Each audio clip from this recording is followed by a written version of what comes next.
Pai das misericórdias e Deus de toda consolação, ouvi-nos. Estamos de volta com o nosso encontro no programa do Pai das Misericórdias, entrando em sua casa e você também entrando em nosso santuário para juntos rezarmos ao Pai das Misericórdias e aprendermos com Ele a sermos filhos e filhas dEle que caminham na virtude e na graça. E nós estamos dentro das catequeses do Papa Francisco, falando sobre os vícios e as virtudes. E hoje vamos continuar com o vício da soberba. E para nossa reflexão, tomemos o livro do Gálatas, capítulo 6, versículos de 3 a 7. Quem pensa ser alguma coisa não sendo nada, engana-se a si mesmo. Cada um examine o seu procedimento. Então poderá gloriar-se do que lhe pertence e não do que pertence a outro. Pois cada um deve carregar o seu próprio fardo. Não vos enganeis, de Deus não se zomba. O que o homem semeia, isso mesmo colherá.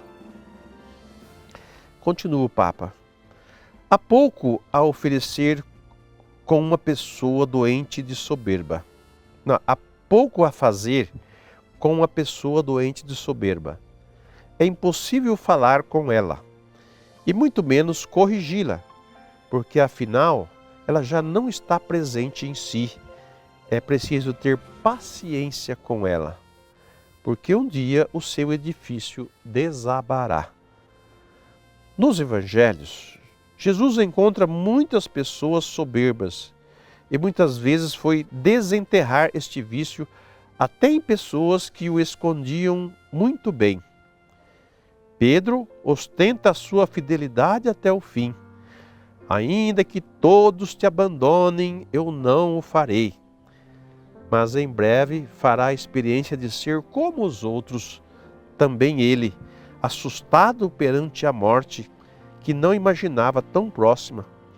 E assim o segundo Pedro, aquele que já não levanta o queixo, mas derrama lágrimas salgadas, será medicado por Jesus e estará finalmente em condições de suportar o peso da igreja. Primeiro, ostentava uma presunção de que era melhor não manifestar agora. Pelo contrário, é um discípulo fiel a quem, como diz uma parábola, o Senhor pode confiar todos os seus bens. Ainda dentro desta relação com a soberba, né? Esse vício da soberba, esse exemplo que nos é apresentado hoje de Pedro, né? Pelo Papa e do apóstolo também na sua carta, né? Quem pensa ser alguma coisa, não sendo nada, engana-se a si mesmo. Porque o soberbo, ele se mostra ser alguém mais do que ele é, né? Alguém melhor do que ele acha que é, né? Ou superior aos outros, né? É um enganar-se a si mesmo, né? É um quase que um hipocondríaco, né? Uma coisa assim. A pessoa, ela se enche de coisa, se gloria de que pertence, de que lhe pertence e não do que pertence ao outro, né? Dá a cada um o que é seu, né? Eu tenho os meus méritos e os outros também têm os seus méritos, mas eu não posso julgar que eu sou superior ou que eu sou mais que os outros ou que eu vou ser o perfeito, porque eu posso cair. Então o exemplo de Pedro é muito importante para nós, porque ele não sem pensar, Pedro falou, Senhor, eu vou te seguir até o fim, mesmo que os outros te abandonem, eu não vou te abandonar. E ele vai dizer, antes que o galo cante, 3 vezes me terás negado. E Pedro faz a experiência da fragilidade dele, porque na hora da morte, em que os soldados vieram prender Jesus, ele também correu. E aí ele se depara com o seu limite, com a sua fragilidade, né? Eu não sou autossuficiente, né? Ele queria sim, Pedro queria sim ter essa força de ser fiel até o fim com Jesus. Mas ele primeiro teve que fazer a experiência da sua fragilidade, da sua pequenez. Tanto que naquele diálogo que ele tem com Jesus, depois de ressuscitado, né? Que Jesus pergunta 3 vezes se Pedro o amava, né? E na última pergunta, Pedro vai dizer: Senhor, tu sabes tudo, tu sabes que eu te amo. Então apacenta as minhas ovelhas. Só uma pessoa convertida e madura pode assumir um compromisso tão grande como ele assumiu. Só um cristão bem maduro e bem provado, ele pode testemunhar a sua fé com toda a liberdade, mas sem a soberba, né? Porque Pedro foi soberbo no começo, né? Depois ele caiu na real, né? E aí ele ficou mais humilde, mais simples. E se nós formos olhar os personagens da época de Jesus, Paulo era aquele, né, ele era soberbo também do seu conhecimento da lei e de tudo mais. Mas Deus precisou derrubar ele do seu cavalo para que ele aprendesse a humildade e aprendesse a confiar em Deus. E aí ele se torna o apóstolo das nações. Sabe, Deus tem a sua metodologia, a sua pedagogia para lidar com nós humanos que muitas vezes queremos ser super, ou queremos ser como Deus, ou queremos ser mais fortes do que aquilo que nós achamos que somos capazes, né? E nos molda. Se nós pegarmos também a vida dos santos, nós vamos ver que todos eles tiveram um processo de conversão, de amadurecimento. E isso é muito bom, e nós cristãos não vamos ser diferente. Eu mesmo já passei por tantas experiências que posso dizer que Deus vai nos moldando e vai quebrando os nossos orgulhos, os nossos envaidecer-se, as nossas soberbas, e vai nos tornando cada vez mais humildes, né? mais serenos nas coisas. E isso realmente dá uma solidez em tudo aquilo que nós fazemos. E Deus pode confiar mais coisas a nós quando nós estivermos convertidos, né? Jesus fala para o Pedro, né? Uma vez convertido, confirme meus irmãos na fé, né? Então, Pedro ser convertido. Dentro da igreja, nós encontramos também, nesse ambiente religioso, muita gente soberba, muita gente que acha que sabe mais do que Deus, né? Eu digo que fala que sabe mais do que Deus porque dizem: a igreja tem isso daqui e isso está errado.